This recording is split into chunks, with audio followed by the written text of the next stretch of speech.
Vamos agora iniciar o painel Implantação das IFRS, CPCs das pequenas e médias empresas, onde estamos, desafios e perspectivas. Convido para que ocupe seu lugar Regina Célia Nascimento Villanova, representante do Conselho Federal de Contabilidade. Regina Célia Nascimento Villanova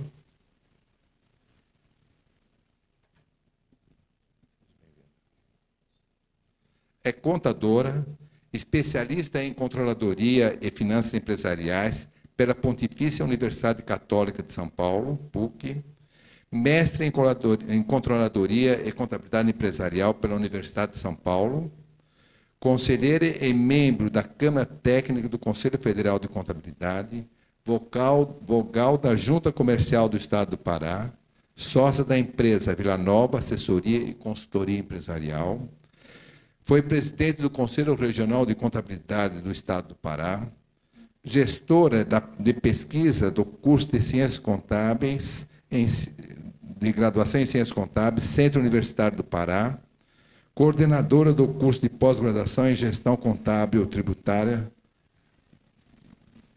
coordenadora adjunta do curso de graduação em Ciências Contábeis, docente do ensino superior do Centro Universitário do Pará, GESUPA, nos cursos de graduação e pós-graduação, onde ministra aulas nas disciplinas de ética profissional, planejamento tributário, tributos e política fiscal, auditoria tributária, teoria da contabilidade e controladoria. Convido para que ocupe o seu lugar o senhor Marco Vinícius Sanches. O Marco Vinícius Sanches é sócio em auditoria da Grant Thornton Brasil.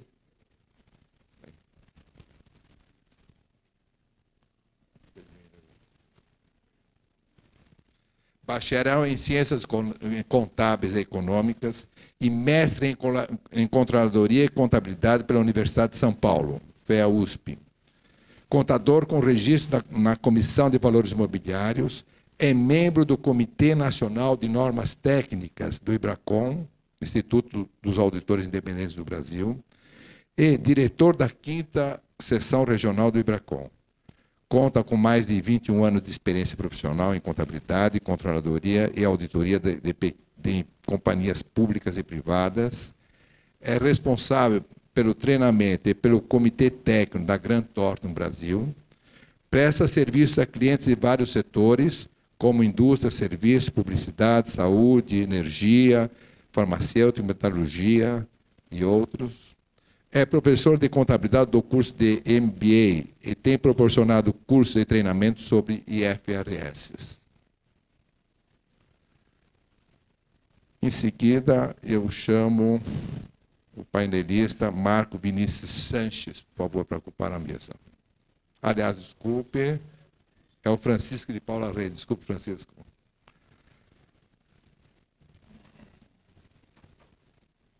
A minha ordem está diferente. Seja bem-vindo.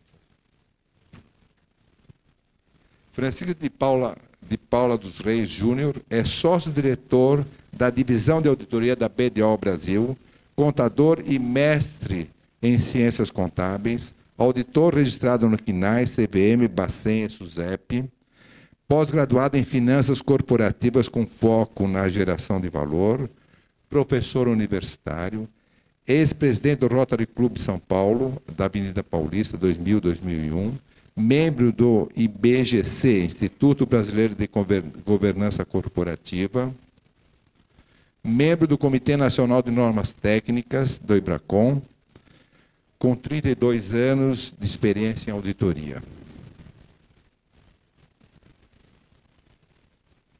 Vamos iniciar as exposições, mas antes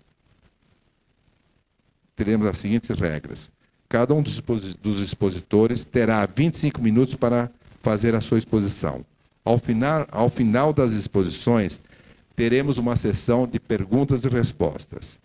Portanto, ao longo das exposições não serão permitidas perguntas, que deverão ser realizadas por escrito ao final das apresentações. Temos 2 assistentes posicionadas, uma em cada lado, para facilitar o recolhimento das perguntas.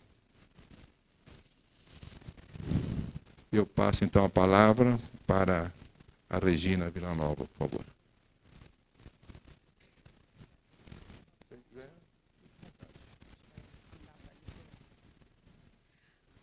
Boa tarde a todos. Acho que a gente vai se reposicionar lá, né?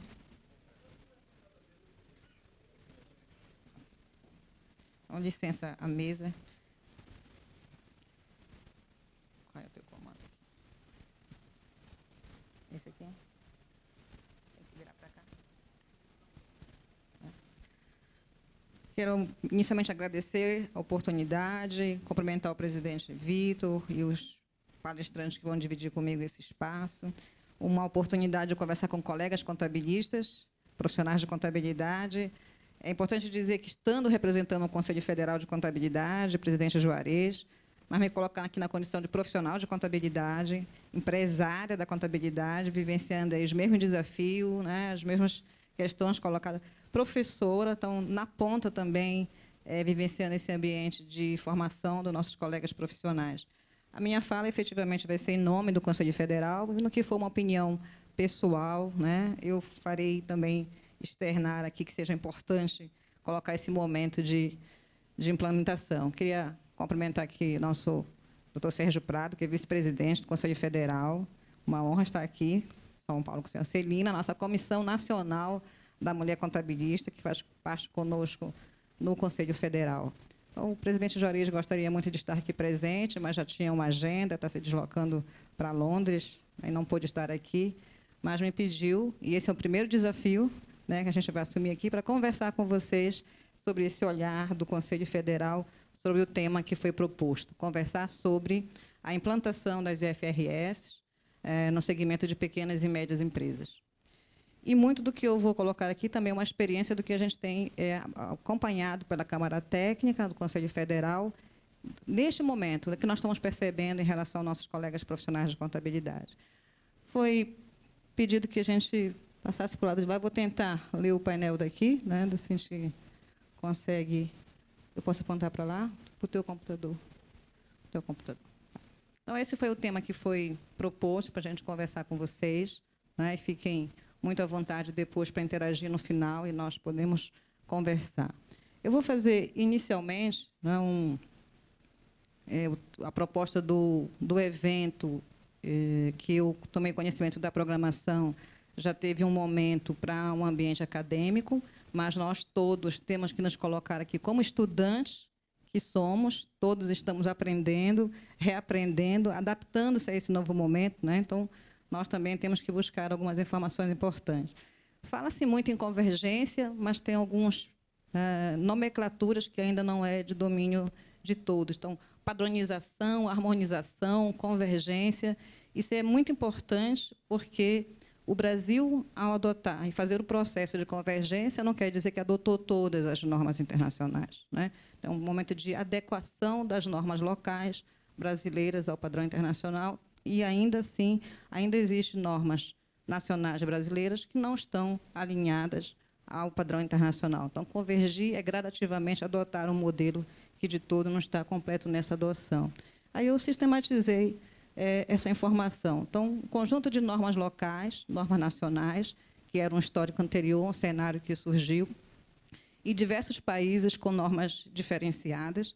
Surge, então, a necessidade de alinhar essas normas a um padrão internacional. Eu costumo usar como exemplo, bem, se é adequado, olharmos uma partida de futebol, né, uma partida da Copa do Mundo, em vários países assistindo, e nós conseguimos, em países diferentes, compreender, porque as regras são as mesmas.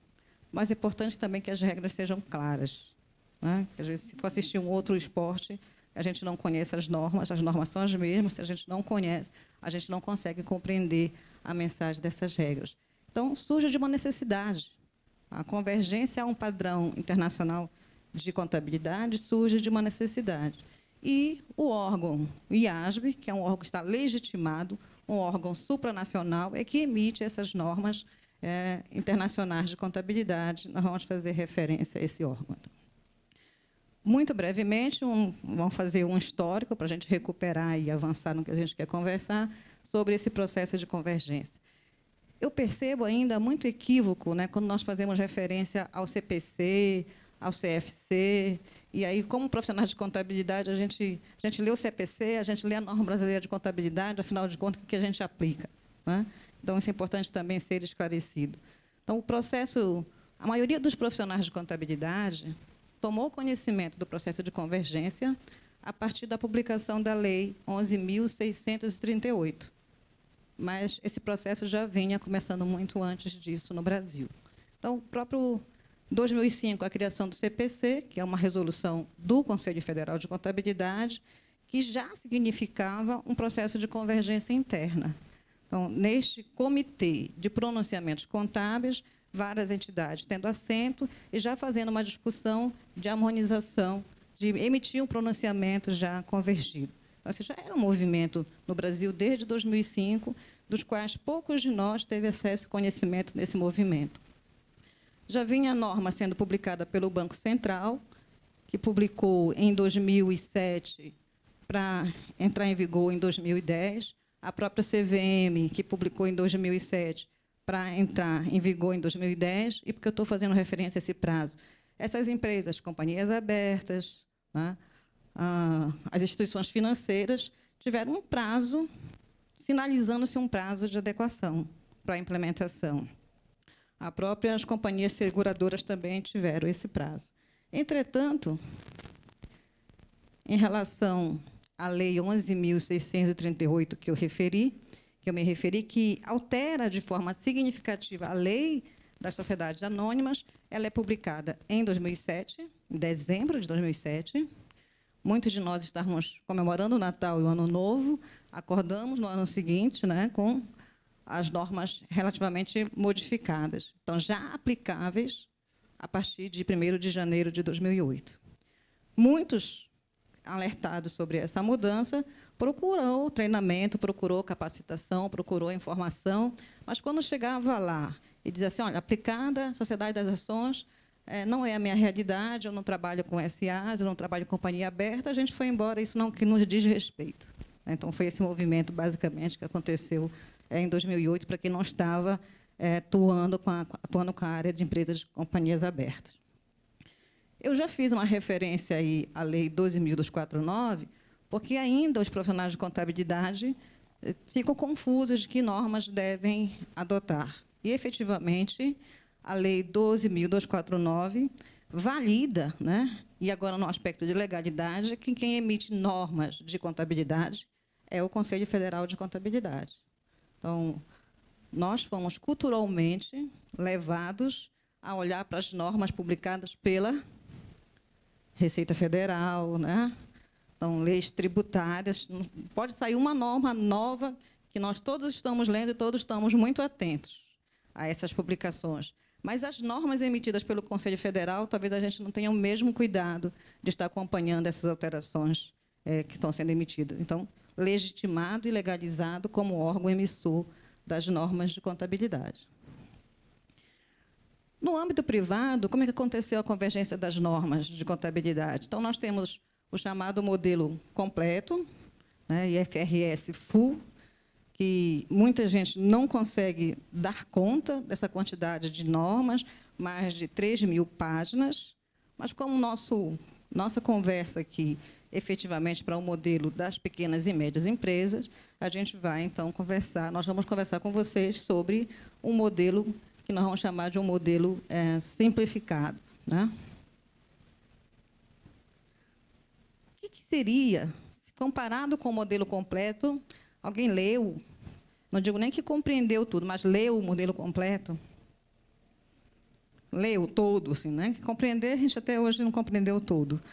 Então, eu costumo levar os meus alunos, quando em sala de aula, o modelo completo, que é, né, até para carregar é complicado. Aí eu disse para eles, isso aqui é o conteúdo que eu iria cobrar de vocês se vocês não estudarem, né? Mas a gente vai trabalhar o modelo simplificado, que é o modelo proposto para as pequenas e médias empresas, que é um modelo simplificado se comparado com o modelo completo.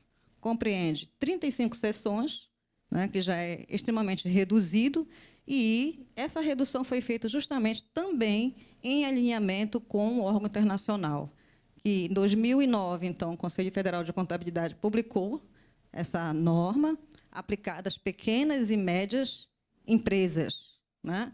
E publicado em 2009 para entrar em vigor já a partir do ano de 2010. Então, aqueles mesmos profissionais de contabilidade que, ao perceber o processo de convergência, entendeu que não tinha a ver com seu métier, porque não trabalhava com as companhias abertas, com as SAs, também se viu surpreso aplicado às pequenas e médias empresas. E esse foi, né, o grande chamamento para essa discussão. Em relação às 35 sessões, basicamente, não há alteração em relação ao modelo completo. Na essência, nos seus conceitos, não há mudança. O que há é que houve dispensas de exigências que não caberiam para um porte de empresa como as pequenas e médias empresas. Então, há uma efetiva simplificação.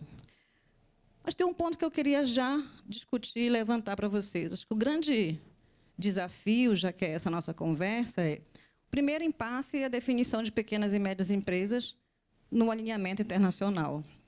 Então, a nossa cultura arraigada com o conceito fiscal, com o conceito tributário, vem à nossa mente imediatamente que pequenas e médias empresas estaria ligado ao conceito tributário, né? Porque é o nosso métier, é o nosso trabalho. Então, foi o primeiro grande choque, né, de informação, um choque cultural.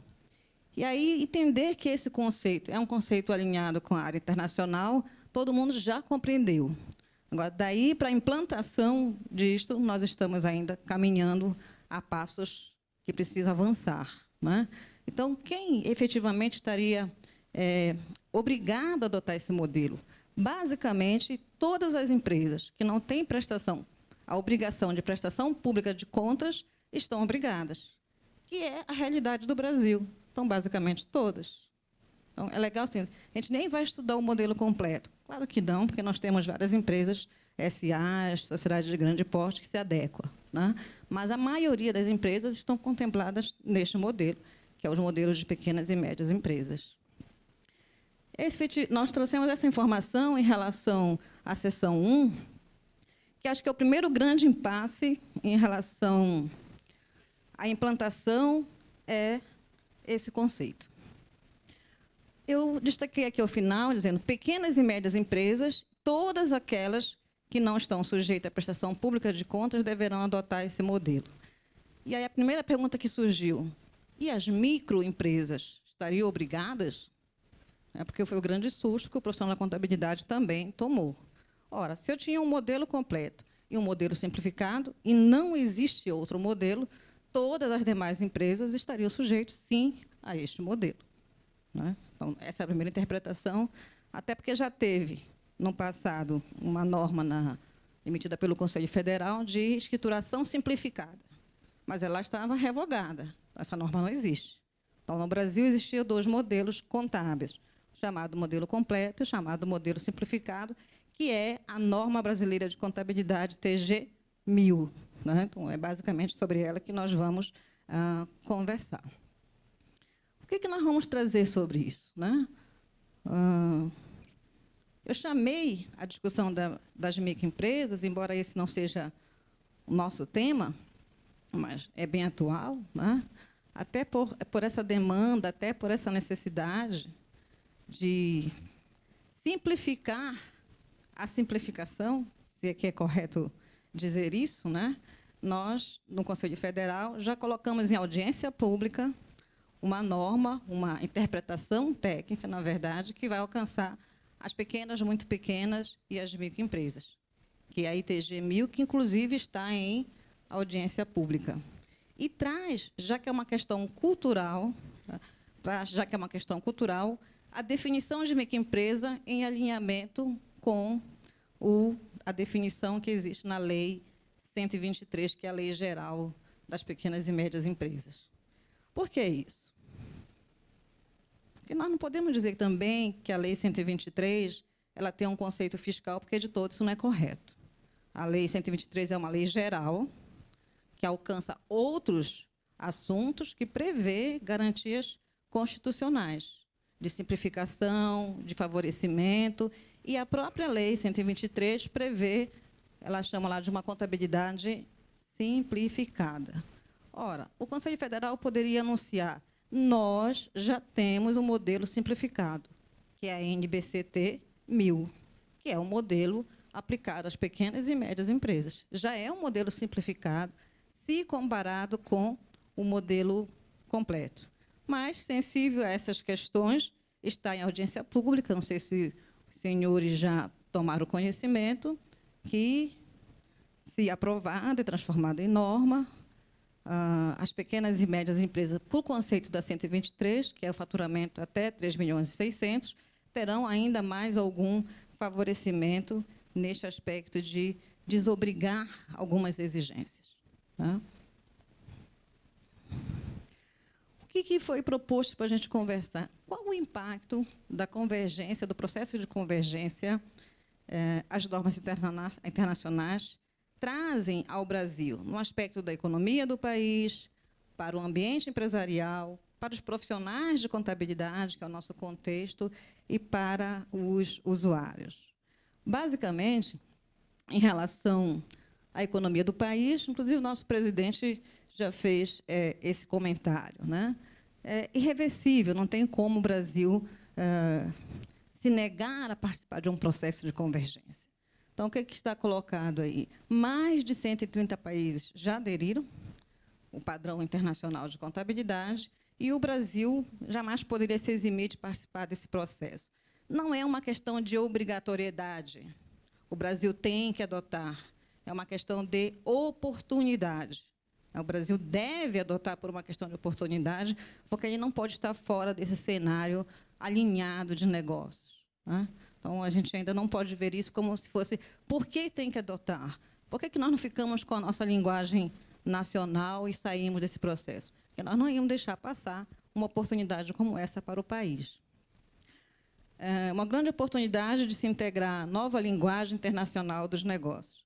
Que bom que essa linguagem que foi eleita é a contabilidade, como linguagem internacional dos negócios. Em relação também que é importante para captar investimentos, investidores, né? Porque o modelo contábil convergido aumenta a qualidade da informação contábil, aumenta a transparência, e nós vamos, então, estar alinhado e captando investidores. Alguém pode dizer: eu não percebo isso. Né? Investidores estrangeiros estão vindo investir no Brasil. As nossas empresas, na grande maioria, ainda não têm como fonte de recurso o mercado de capitais. Qual é a realidade brasileira? Claro que o nosso mercado de capital vem gradativamente se fortalecendo, mas a grande realidade das empresas brasileiras é captar recursos nas instituições financeiras. Né? Pois talvez a gente não perceba que isso seja tão importante para o Brasil. Mas, enquanto país, enquanto economia brasileira, né, está alinhado, buscar transparência, buscar a qualidade da informação sob um padrão de linguagem que o mundo todo compreenda, é importantíssimo que nós possamos estar trabalhando de forma alinhada. As empresas, efetivamente, então, se eu estou falando de SA, que vai emitir ações, que vai captar investidores, a gente já não tem mais dúvida disso. Mas, como eu estou falando de pequenas e médias empresas, é muito comum ouvirmos: mas por que pequenas e médias empresas vão adotar um padrão internacional, se elas não têm uma transação de mercados transnacionais? Qual a necessidade, qual a importância disso? Conversávamos também ali, antes de iniciarmos, com o professor Francisco, para as empresas, o que isso significa? Eu queria interagir com vocês no seguinte sentido: quem entre vocês, nesse momento de processo de convergência, desse ambiente empresarial, reuniu com seus clientes, com os empresários, explicando o que significa adotar um padrão internacional de contabilidade? Mostrando qual seria o benefício de adotar, e, claro, o custo disso, se tem. Fizemos isso? Às vezes, os empresários não estão se dando conta de toda essa mudança, porque os profissionais de contabilidade, claro, nós não podemos trazer essa responsabilidade só para os profissionais de contabilidade, mas poucos mostraram a importância de fazer que benefício isso traria para as empresas para adotar um padrão de contabilidade alinhado ao mundo internacional. E eles não se deram conta disso, né, que esses benefícios vão trazer. Então, vamos tentar dizer assim, vai aumentar a transparência. Convence o empresário, porque nós estamos falando de plantação, convence o empresário a adotar o padrão internacional porque vai aumentar a transparência. O empresário vai responder, sim, o que é que eu vou ganhar com isso? Vai reduzir as incertezas, você vai ter maior qualidade na sua informação. O que é que eu vou ganhar com isso? Se reduzir a incerteza, você vai reduzir o custo de captação de recursos. Agora começamos a falar a minha língua de empresário. Então, se eu vou reduzir o risco, as incertezas, e eu, quando for captar recurso, eu vou ter uma redução do custo de capital, isso me interessa. Agora, eu quero que você me mostre onde que existem recursos com juros menores, esse custo de capital menor, se eu adotar. Então, esse é um processo. Várias instituições financeiras já estão sinalizando a exigência em relação à adoção do padrão internacional de contabilidade e, em contrapartida, oferecendo recursos com taxas de capital bem reduzidas. Isso vai ser inevitável, porque aumentou a transparência, reduziu a incerteza e, efetivamente, isso vai contribuir para que as empresas possam captar recursos. Esse é um mecanismo que não tem como não ser assim o ambiente que os empresários vão ficar mais sensíveis a essa importância. Efetivamente, nós temos que saber os impactos e as vantagens para os profissionais de contabilidade.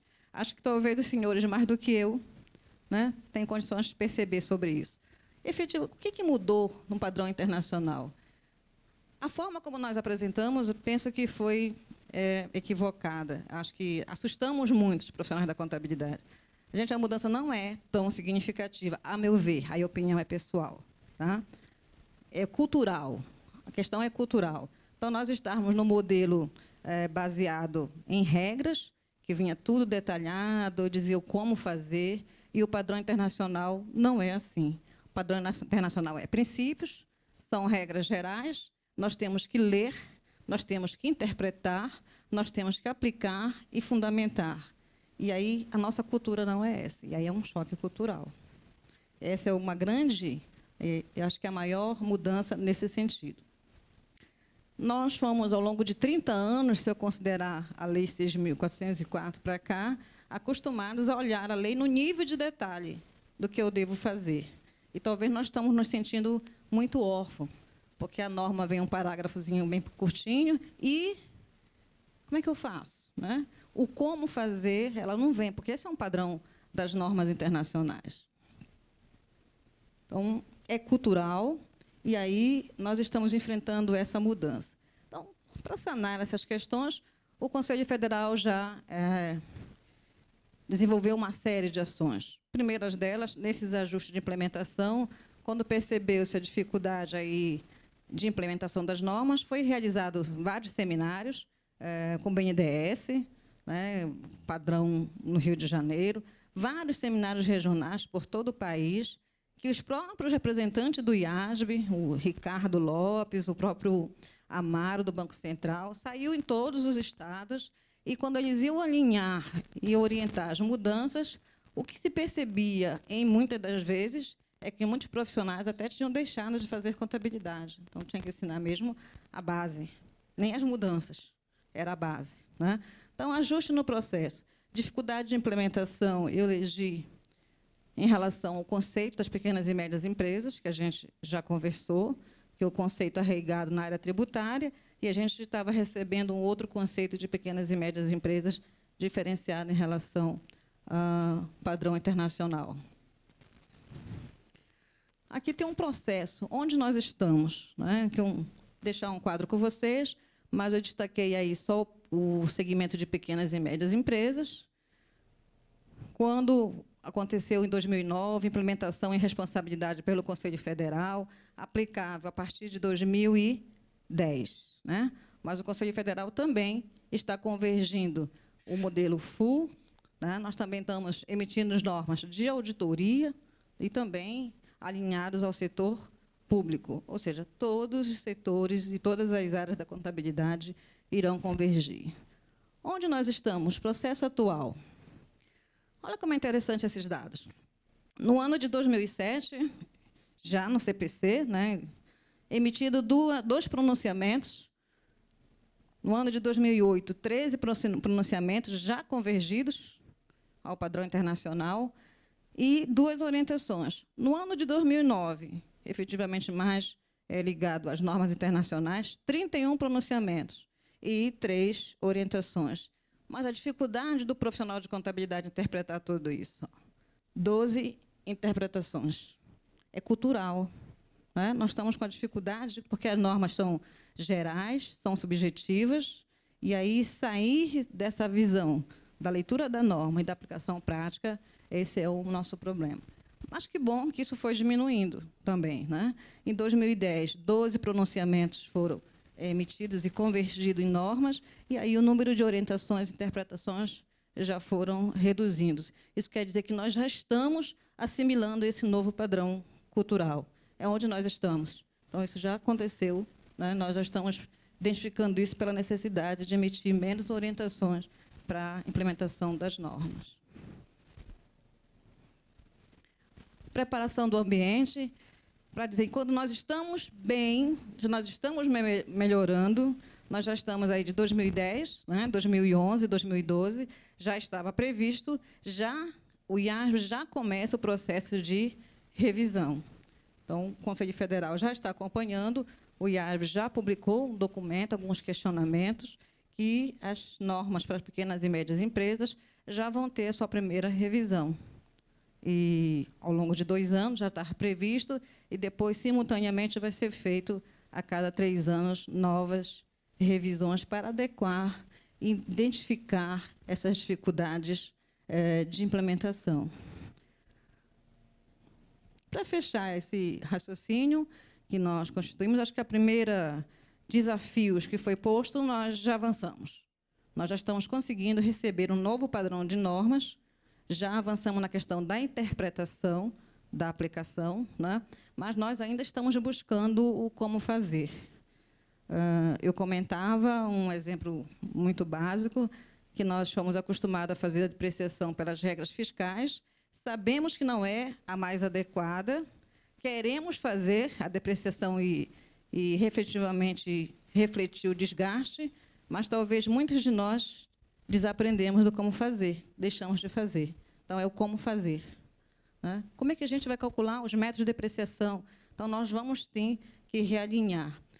Aí, não se usava na prática, porque usava as regras fiscais, as universidades deixaram de ensinar, os alunos não aprenderam, os futuros profissionais que entraram no mercado não sabem fazer.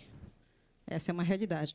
Aí chega o Conselho Federal e diz, vocês têm que fazer depreciação. E nós olhamos um para o outro e diz assim, gente, quem é que sabe fazer depreciação, hein? Que, conversando entre nós, é cultural, não é falta de conhecimento. Nós deixamos de fazer. E não é nada complexo.